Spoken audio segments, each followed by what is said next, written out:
From North Wilkesboro Speedway, this is post-race conversations of the Z-Max Cars Tour held Tuesday and Wednesday. I've just been informed that rain has canceled both those races and pushed them to a later date, so, yeah, I guess we'll move on. Alright, let's try this again. From North Wilkesboro Speedway, this is post-race conversations of the NASCAR Craftsman Truck Series race, as well as the Cup Series heat races for the All-Star race. I've just been informed that rain has canceled the heat races and pushed the truck race back to Sunday, so guess we'll have to try this one more time. Because it won't stop raining.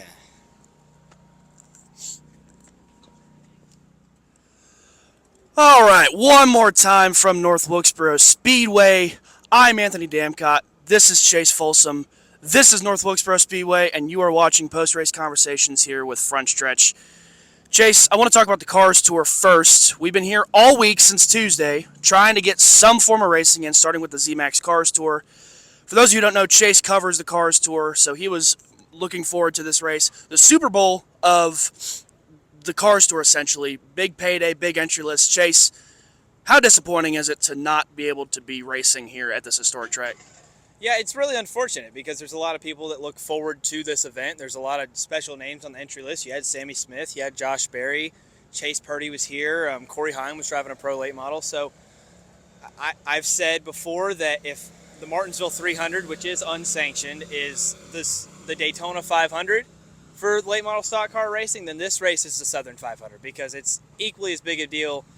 You know, the Prestige hasn't been around that long just because we haven't been running here that long. But, you know, we'll come back here in the summer. There's not a confirmed date, but I have a feeling I know when it's going to be, and we should be able to get some of those stars back on track, and we'll have a great event here later in the year at North Wilkesboro. And then we'll come back here again for the championship race on October 19th. So we'll crown a champion here. We'll run 2 races here for the rest of the year, but as Anthony said, it rained on Tuesday, it rained on Wednesday, it rained on Friday, it biblically rained on Saturday, flooding and hail and all that good mess, and we finally got some racing in today. Man. The Craftsman Truck Series race, as most of you know, was suspended after 81 laps yesterday because the track flooded in Turn 1. If you look to your left, our right, Turn 1 was basically underwater. So they had to move the trucks. There was a gaggle of trucks just sitting littered on pit road so they wouldn't have to, you know, worry about sopping wet trucks, you know. Floating away. Yeah, you saw Christian Eckes he was absolutely soaked. Remember Chase Purdy's pit crew went diving in Lake Wilkesboro. A lot of wild circumstances on Saturday, but we came back today for the final 170 laps, and it was a beautiful day today. And we saw some great racing. Corey Heim gets the win, 3rd win of the year, to no shock. He's likely, again, a championship favorite. One of the stars who was out today, who should have been racing Tuesday and Wednesday, was none other than Brendan Queen, affectionately known as Butterbean, who finished 4th in his debut. Chase, again, as a Cars Tour guy, how special is that to see Butterbean come home 4th?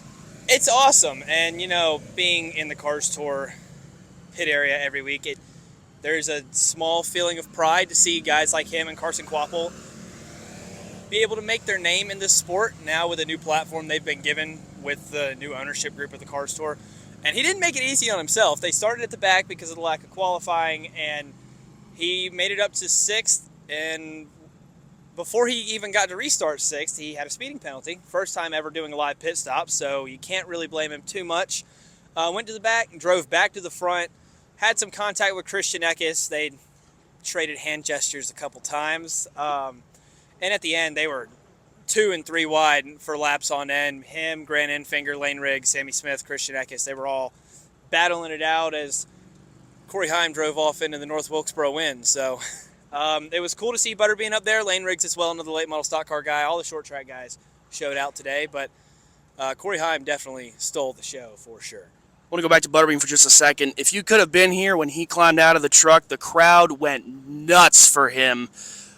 Butterbean, I believe you talked to him. He said he didn't think it was for him. He thought it was for Corey Heim. He did say, he said, I thought it was for Corey Hyman. When I realized it was for me, I couldn't believe it. So then he turned around, he started pumping up the crowd. So he had fun with it. He's got a big fan base here because of his win last year in the late model stock car when he got out and said, this is the biggest win of my career, and then proceeded to say, we're going to Waffle House. So that won a lot of people over, and it showed today. Short track world is a big old family, and it showed with the love and affection for Butterbean today. Of course, Lane Riggs, another short tracker, finished one spot ahead of him in third. Finally, a stroke of luck for him and that Front Row Motorsports team to come home with a finish that they feel like they deserve. They haven't got the finishes they wanted. Only one top 10 prior and was a 10th at Bristol.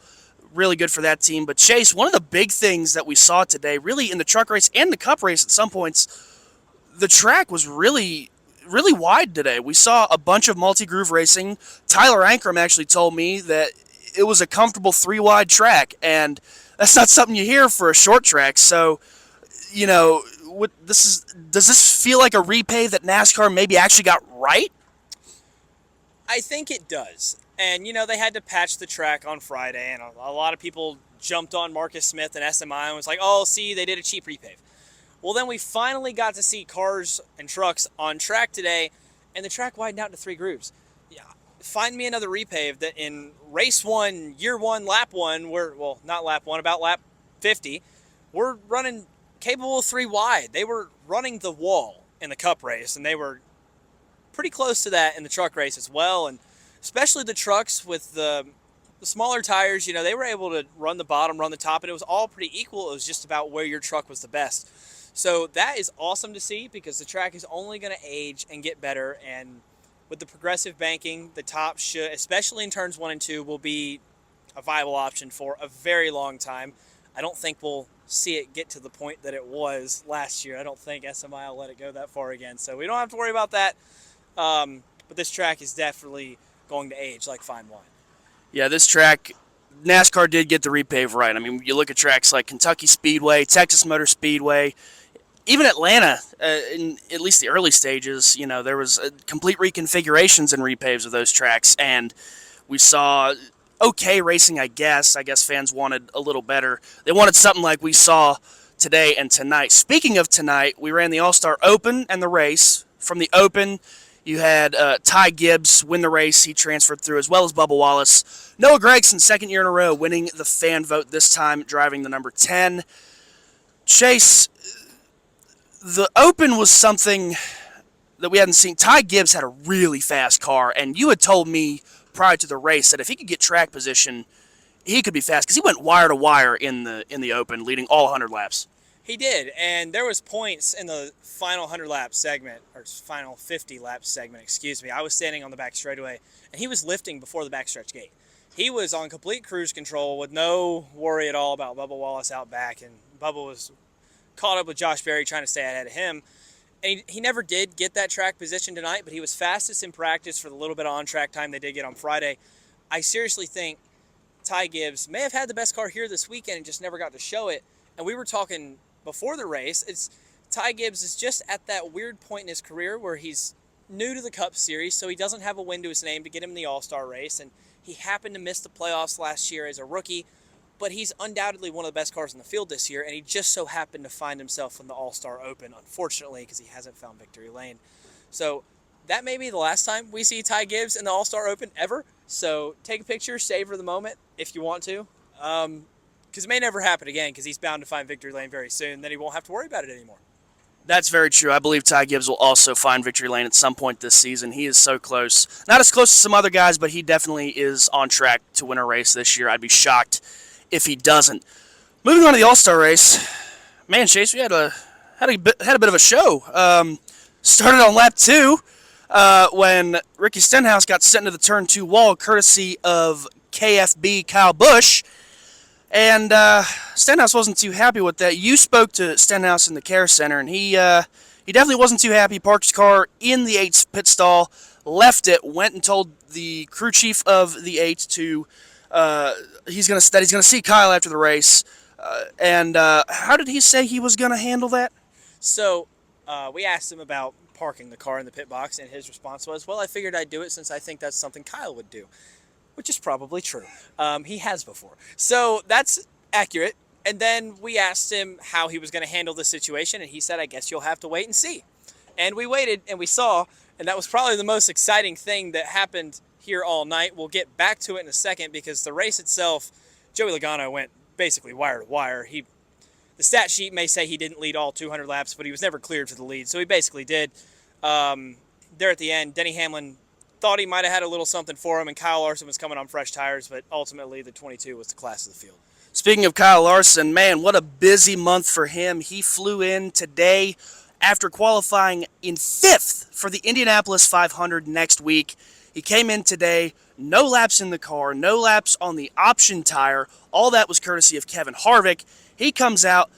There was a point on the final restart where we thought he was going to win the thing, but he still comes home a very respectable 4th after a busy week in Indianapolis. He's going to have just as busy of a week coming up in Indianapolis before he comes to Charlotte for the Coca-Cola 600. Now, before we get to that and next week's stuff, I want to talk about what happened after the race because, yeah, Joey Logano went on to win. I don't know if you knew that because there was something a little bit bigger happening in the garage. Ricky Stenhouse Jr. not too happy with Kyle Busch. Kyle Busch knew it. He climbed out of his car, finished 10th. Wasn't a bad race for him. I mean, only 20 cars, so to be in the top 50% isn't awful, but it wasn't his greatest race. You know, we've seen a lot better races from Kyle Busch, especially in the All-Star race.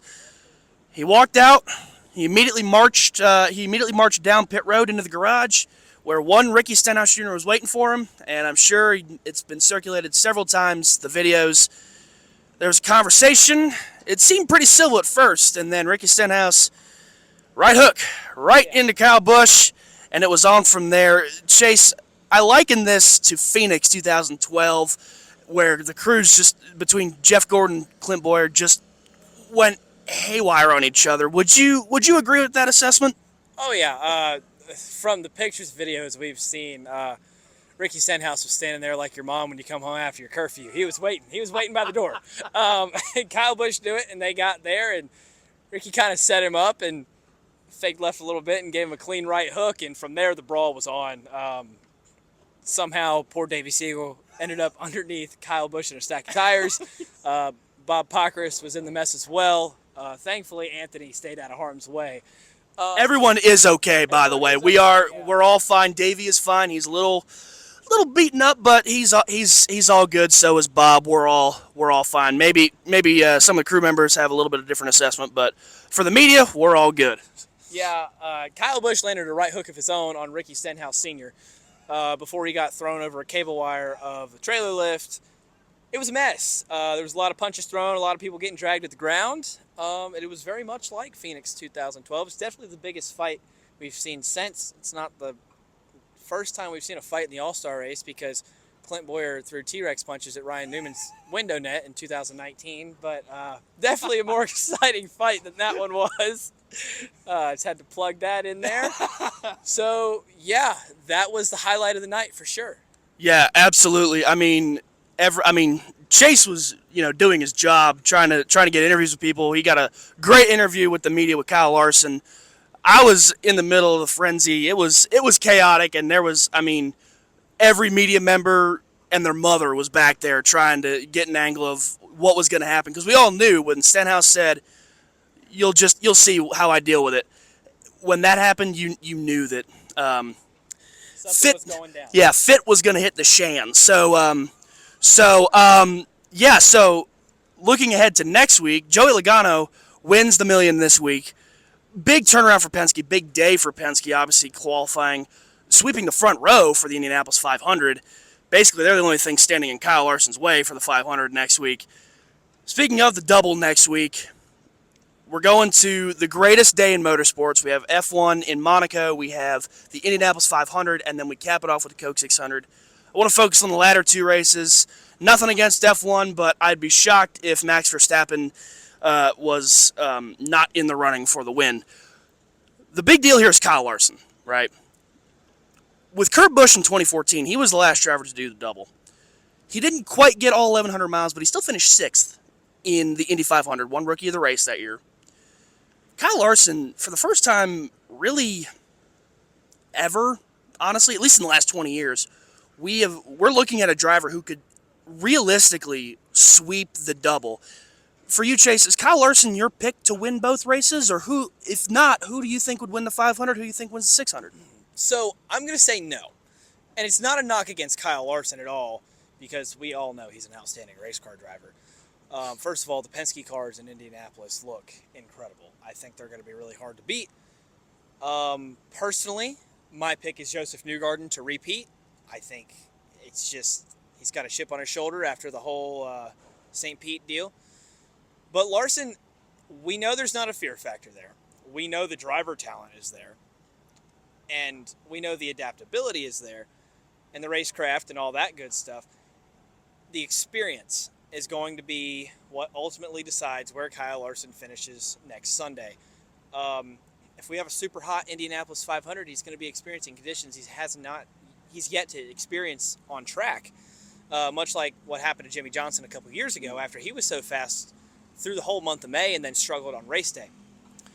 There's going to be moments when it comes to blocking and protecting and making certain passes where Kyle's just not going to have the experience of the other guys in the field and the know-how to get it done.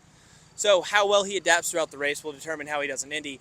And as for Charlotte, he's had his struggles over the years at Charlotte, especially in the Coke 600.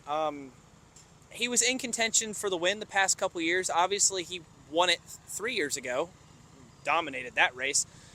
But there has been times when he's struggled at Charlotte. They've struggled to get the balance right on that race car, and he's found himself in accidents. So the key for him in 600 miles at Charlotte is just going to be to stay out of trouble and be there at the end. It's a race of attrition, and he very well could find himself in contention for the win as long as he's still on the racetrack. As for me, I personally think that Kyle Larson is more than capable of sweeping. I'm going to make him my unofficial pick just so I can play both sides on that one. But I think for the Indy 500, I'm going to go with McLaren, but it's not going to be Kyle Larson. I think Alexander Rossi has had incredible speed. He's really been the only guy who can keep pace with the Penskes of Joseph Newgarden, Scott McLaughlin, and Will Power. Like I said, they locked out the front row, and then it was Rossi, and then it was Larson. So, that being said, I think Rossi has a legitimate chance to win the race this year. He's needed some good luck ever since joining McLaren. Hasn't found victory lane. I think Aaron McLaren will go to victory lane. I think it's going to be Alexander Rossi. Coke 600, it's a crapshoot. It's a long race. We all know it's a long race. It's really hard to say who's going to win that one. But, I mean, you can't go against William Byron because he's had a good car this year. He's kind of he's had his ups and downs. You know, he's got 3 wins this year, but he's only 6th in the points. So he needs to work on the consistency, but I think he's more than capable of winning at his home race. I mean, yeah, it's NASCAR's home race, but Byron grew up in Charlotte, so this is a home race for him specifically. So those are my 2 picks. But if Kyle Larson sweeps, don't say I didn't pick him, just for the record. But with that being said, we're going to get out of here. You may not be watching this at 1 a.m., but my watch says that it is 12:47 a.m. here. It is officially Monday morning here. We're going to get out of here, and the NASCAR Cup Series is going to move on to the Coke 600 next week. Indy 500 will also be next week. Xfinity Series and Truck Series will also be at Charlotte as well. If you want, you can follow the Frontstretch Open Wheel on Twitter and subscribe to their YouTube page. They will have great Indy 500 content for y'all. Obviously, subscribe to Frontstretch to keep track of what goes on in the Truck Series, the Xfinity Series, the Cup Series. And then follow Frontstretch 2, where Chase has a lot of Cars Tour content. There's going to be a lot of ARC content on there, maybe some IMSA content scattered throughout there. Be sure to subscribe to all 3 of our YouTube pages. Follow us on Twitter at Frontstretch. I'm Anthony Damcott on Twitter. Chase, where can they find you on Twitter? You can find me at cfolsom_racing on both Twitter and Instagram. Be sure to tune in next Thursday night for the ASA Stars National Tour Super Late Model Race at Hickory Motor Speedway, and then next Saturday night when the ZMAX Cars Tour is back in action at Tri-County Speedway. Also, I would be remiss if we didn't mention the fact that we're wearing matching hats because the folks at the Media Center North Wilkesboro were gracious enough to give us all Victory Lane hats even before Joey Logano went on to win the race. We had him first. We actually won the All-Star race, not Joey Logano. We should get the $1 million. But nonetheless, we have the Victory Lane hats as a consolation prize.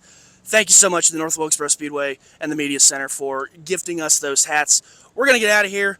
For Chase Folsom, I'm Anthony Damcott. This is Frontstretch.com, and this has been Post-Race Conversations at North Wilkesboro Speedway, and y'all have a wonderful week leading up to the 500 and the 600. Hi, I'm Christopher DeHardy with Frontstretch.com. If you enjoyed what you just saw, hit the like button and subscribe for some more great racing content.